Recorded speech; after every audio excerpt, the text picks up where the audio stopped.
Hello అందరికీ నమస్తే. Welcome to our Gopister circle.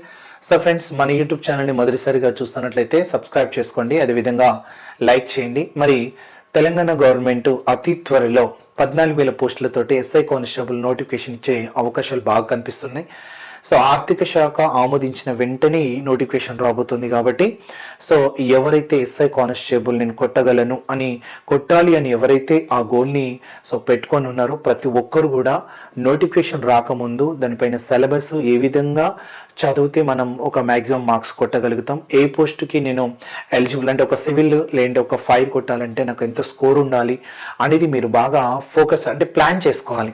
So అటువంటిప్పుడే మనం దాన్ని రీచ్ అవ్వగలుగుతాం. కాబట్టి అందులో మనం ఇక్కడ మెయిన్గా చెప్పుకునేది ఏంటంటే అర్థమెటిక్ రీజనింగ్ పైన తీసుకోవాలి.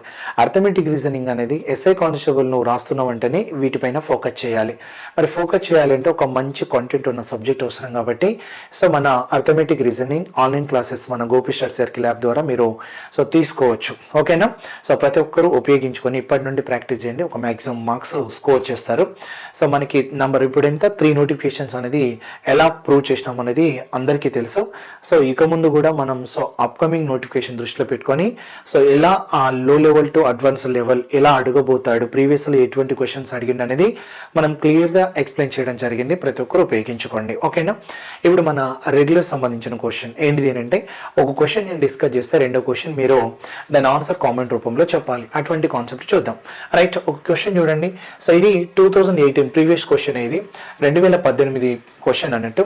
Base income is 56.25% more than A's income if A's income is increases by x% every year and B's income is decreases by x% every year. After 2 years their income will be equal. So what is the value of x అనేది question. So ఇక్కడ B కా ఆదాయం A కా ఆదాయం కంటే 56.25% ఎక్కువ. మరి A కా ఆదాయం ప్రతి సంవత్సరం x% పెరిగి B యొక్క ఆదాయం ప్రతి సంవత్సరం x% తగ్గితే 2 సంవత్సరాల తర్వాత వారి ఆదాయములు సమానం అవుతాయి. మరి x విలువ ఎంత అనేది క్వశ్చన్. దీన్ని మనం కాన్సెప్ట్ పైగా వెళ్ళొచ్చు, లేదంటే షార్ట్ కట్ రూపంలో వెళ్ళొచ్చు. ఆ షార్ట్ కట్ ఏంటిది అంటే ఖచ్చితంగా ఆప్షన్ మెథడ్ ఫాలో అవ్వాలి. ఓకేనా? సో ఆప్షన్ మెథడ్ అనేది ఫాలో అవ్వాలి. ఈ ఆప్షన్ మెథడ్ ఎలా ఫాలో అవుతానంటే చూద్దాం. అది కూడా 56.25% అనేది ఏదైతే నీకు నంబర్ ఇచ్చిందో దాన్ని ఫ్రాక్షన్ తీసుకోవాలి. సో 56.25% తీసుకుంటాం. మరి 56.25% అంటే మనం ఏమన్నాం, 0.25, 0.75, 3/4 కానీ 1/4 కానీ వస్తే మనకి డినామినేటర్ దేని కాంబినేషన్ అన్నా 6, 16 అన్నా, అప్పుడు 16 డినామినేటర్ వస్తుంది. 6 ఎంతలో పోతుందంటే 9. అప్పుడు ఏ ఇన్కమ్ కంటే బి ఇన్కమ్ ఎక్కువ అంటున్నాడు కాబట్టి బేస్ ఇన్కమ్ ఇస్ 56.25% మోర్ అన్నాడు. కాబట్టి అప్పుడు 16కి 9 యాడ్ చేసేది 25 అవుతుంది. ఇది 16కి అంటే 16తో కంపేర్ చేస్తున్నాం కాబట్టి 16కి 9 యాడ్ చేస్తే 25 అవుతుంది. అట్లా తీసుకోవాలి. రైట్, ఇప్పుడు ఇది తీసుకున్నాం. మరి ఇక్కడ 2 ఇయర్స్కి ఈక్వల్ అవుతుంది అన్నాడు కాబట్టి సో 2 ఇయర్స్ వాల్యూ కాబట్టి ఇది 2 ఇయర్స్ వాల్యూ కాబట్టి మనం ఏం తీసుకోవాలంటే దాన్ని స్క్వేర్ రూట్ అప్లై చేసుకోండి. ఓకేనా? స్క్వేర్ రూట్ అప్లై చేస్తే 2 ఇయర్స్ అంటే స్క్వేర్ రూట్, 3 ఇయర్స్ అయితే క్యూబ్ రూట్, 4 ఇయర్స్ అయితే 4th రూట్ అప్లై చేయండి. సో ఇది ఆప్షన్ మెథడ్ షార్ట్ కట్ అన్నట్టు. రైట్, అప్పుడు ఇది 4 వస్తుందండి, ఇది 5 వస్తుంది. ఇప్పుడు ఈ రెండు ఈక్వల్ అవ్వాలంటే ఏ ఫ్రాక్షన్ యూజ్ చేయాలనేది కాన్సెప్ట్. రైట్, ఇక్కడ 12 1/7, 12 1/8 అంటే 12 అండ్ హాఫ్ అంటే ఇక్కడ చూడండి 12 అండ్ హాఫ్ అంటే దాని భిన్నం 1/8 వస్తుంది అని అర్థం. సో 8 1/3 అంటే దాని భిన్నం 1/12 వస్తుంది అని అర్థం. 9 1/5 అంటే 9 5 45 అంటే 45 అంటే ఇది రాదు. లేదంటే 11 అని తీసుకున్నా కూడా 9 1/11 అంటే మనకి ఇది 100 ఏం రాసుకోవచ్చు అన్నట్టు, అంతే కదా. 100 ఏం రాసుకోవచ్చు 11, 11 9 99 ప్లస్ 100/1100 అంటే నీకు వచ్చే భిన్నం ఎంత 1/11 అవుతుంది. ఇదేం రాసుకోవచ్చు అన్నట్టు 1/9 రాసుకోవచ్చు. అంటే ఏదైనా మనం తీసుకోవాలి. ఇప్పుడు పెరిగింది అని అంటే ఇది ఎక్స్ అన్నట్టే కదా. ఇప్పుడు ఇవన్నీ మనం ఏం రాసుకుంటున్నాం, ఎక్స్ అన్నట్టు. రైట్, ఇవన్నీ ఎక్స్ అన్నట్టు రాస్తున్నాం. మరి నేనేమంటున్నా అంటే ఇక్కడ ఏ ఫ్రాక్షన్ యూజ్ చేస్తే అక్కడ ఈక్వల్ అవుతుందని చూసుకోవాలి. సపోజ్ నేను లాస్ట్ ఆప్షన్, అన్ని ఆప్షన్స్ చెక్ చేయాలి. లాస్ట్ ఆప్షన్ 1/9 అప్లై చేసిన అనుకోండి, ఏ అనేది ప్రతి సంవత్సరం x% పెరిగింది అన్నాడు కాబట్టి సో 1/9 ఫ్రాక్షన్ మనం పెరిగితే ఏం రాస్తాం ఇక్కడ 10/9 రాస్తాం. అదే 1/9 తగ్గితే ఏం రాస్తాం ఇక్కడ, సో 8/9 అని రాస్తాం. అంటే మనం భిన్నం ఇంక్రీజ్ అయితే దాన్ని ఒకటి యాడ్ చేసుకుంటాం, అదే డిక్రీజ్ అయిందంటే తగ్గిస్తాం. అప్పుడు చూడండి 9 క్యాన్సిల్ చేస్తే 10 4 40 అవుతుంది, 5 8 40 అవుతుంది.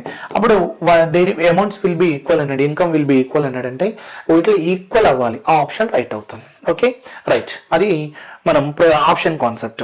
ఈ ఆప్షన్ కాన్సెప్ట్ కూడా మనం ఇక్కడ మీరు అన్ని అప్లై చేయండి. ఇక చూడండి నేను రాసిన కదా 1/8 అప్లై చేయండి, 1/12 అప్లై చేయండి, 1/11 అప్లై చేయండి. ఇలా ఈక్వల్ వస్తుందేమో చూడండి, ఈక్వల్ రాకుండా అవసరం లేదు. ఓకేనా రైట్. ఇప్పుడు మనం ఇంకోటి ప్రొసీజర్ కాన్సెప్ట్ ఏంటి అని అంటే, ఇప్పుడు మనం అనుకున్నాం కదా ఏ వాల్యూ బి వాల్యూ, ఇది 16 అయితే ఇది ఎంత అనుకున్నాం మనం 25 అనుకున్నాం.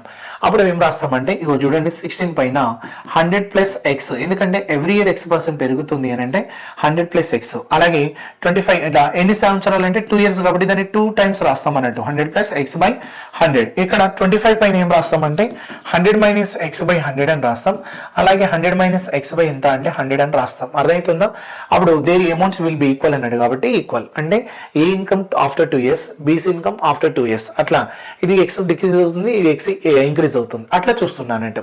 అప్పుడు నేను 16 ఇది స్క్వేరే కదా, అప్పుడు X into X X square లాగా 100 ప్లస్ ఎక్స్ బై 100 అనేది సో స్క్వేర్ అవుతుంది. మళ్ళీ ఇక్కడ కూడా 25 ఇంటూ 100 మైనస్ ఎక్స్ బై 100 అనేది హోల్ స్క్వేర్ అవుతుంది. మరి నాకు ఓన్లీ ఎక్స్ కావాలంటే సో ఇలా స్క్వేర్ రూట్ అప్లై చేయండి. సో స్క్వేర్ రూట్ అప్లై చేస్తే స్క్వేర్ కి రూట్ క్యాన్సిల్ అయిపోతుంది అన్నట్టు. అప్పుడు ఇది బయటికి వస్తే ఎక్స్ అవుతుంది. అప్పుడు ఈ 100 అనేది క్యాన్సిల్ అవుతుంది. అప్పుడు ఇక్కడ ఏం రాసుకోవచ్చు అంటే 100 ప్లస్ ఎక్స్ అని రాసుకోవచ్చు. ఇక్కడ ఏం రాసుకోవచ్చు అంటే 5 ఇంటూ 100 మైనస్ ఎక్స్ అని రాసుకోవచ్చు. అర్థమవుతుందా? ఇక్కడ స్క్వేర్ కి ఇక్కడ రూట్ క్యాన్సిల్ అయిపోతుంది. అప్పుడు 4 ఇంటూ 100 ఏం రాసుకోవచ్చు 400 ప్లస్ 4x, అలాగే 500 మైనస్ 5x. అర్థమవుతుందా? అప్పుడు 500 లో 400 తీసేస్తే నాకు ఏమొస్తుంది అని అంటే 100 వస్తుంది. రైట్. అప్పుడు ఈ 5x ఇటు వస్తే ఆ నెగిటివ్ వాల్యూ ఇటు వస్తే పాజిటివ్ అవుతుంది. చూడండి 4 నెట్ తీసుకెళ్ళిన 400 నెట్ తీసుకెళ్ళిన 5 నెట్ తీసుకొచ్చిన అనుకోండి, అప్పుడు 9x అవుతుంది. అప్పుడు ఎక్సే కావాలొస్తే 100 బై ఎంత వస్తుంది అంటే 9. అప్పుడు 9 1 జా 9 ఎంత అంటే 11 జా అంటే రిమైండర్ 1 కాబట్టి దాన్ని 11 1/9% అనేది ఎక్స్ వాల్యూగా తీసుకున్నాం. ఇది ప్రొసీజర్ అవుతుంది. బట్ అదే ప్రొసీజర్ ఇక్కడ మనం షార్ట్ కట్ లో ఆప్షన్ మెథడ్ వెళ్తే అప్పుడు ఇలా 40 దేనికి వస్తుందో ఆప్షన్ రైట్ అవుతుంది అనేది షార్ట్ కట్ 2018 లో అడిగినటువంటి క్వశ్చన్. ఓకేనా? మరి దీనిలాగే మీరు ఇంకోటి ట్రై చేయండి. ఎట్లా అంటే ఇవి చూడండి, the distance between A and B is 5 meters. Point C is in the middle of AB, and the distance between AC is 3 meters అంటున్నాడు. If the distance between AC is increased by 6%, by what percent will the distance between BC is reduced అంటున్నాడు. AB స్థానాల మధ్య దూరం ఎంత అన్నాడు మనకి 5 మీటర్లు అన్నాడు. C అనే పాయింట్ AB ల మధ్యలో కలదు మరియు AC ల మధ్య దూరం 3 meters. ఒకవేళ AC ల దూరాన్ని 6% పెంచితే BC ల మధ్య దూరం ఎంత శాతం తగ్గుతుంది అనేది క్వశ్చన్. మరి ఇలా ఇచ్చిండు, నీకు బాగుంది అంటే సో నేను ఇక్కడ కొంచెం ఇక్కడ ఇస్తా చూడండి. సో జస్ట్ హింట్ ఇస్తా, ఈ ఏబి పాయింట్ అన్నట్టు ఏబి పాయింట్ ఇక్కడ ఎన్ని మీటర్స్ అంటే 5 meters ఏబి డిస్టెన్స్. అప్పుడు సి అనే point in between of AB అన్నాడు. అప్పుడు సి అనే పాయింట్ ఇక్కడ ఉంది. అప్పుడు ఏసీల మధ్య ఎంత అంటే 3 meters ఉంది, ఏసీల మధ్య 3 meters ఉంది. అలాగే ఏబీల మధ్య మనకి ఎంత ఉంది అని అంటే సో 2 meters ఉంది. ఏబీల మధ్య ఎంత ఉంది 2 meters ఉంది. ఇప్పుడు ఈ ఏసీ డిస్టెన్స్ ని ఏం చేయమన్నాడు అంటే పెంచుమన్నాడు. AC distance పెంచుమన్నాడు. ఎంత పర్సెంట్ పెంచుమన్నాడు 6%. అంటే 6% అనేది దీని మీద కదా పెరుగుతుంది, దీని మీద పెరుగుతుంది కాబట్టి ఆ సి అనే పాయింట్ ఇక్కడికి వస్తుంది. ఇక్కడ ఉన్నది ఇక్కడ వస్తుంది, ఎందుకంటే పెరుగుతుంది. ఏసీ డిస్టెన్స్ ఇంక్రీజ్ అవుతుంది, ఆటోమేటిక్ గా బీసీ డిస్టెన్స్ ఏమైతే అన్నట్టు డిక్రీజ్ అవుతుంది. చూడండి ఇక్కడ ఉన్న వాల్యూ ఇక్కడికి వచ్చిందంటే డిక్రీజ్ అయినట్టే కదా.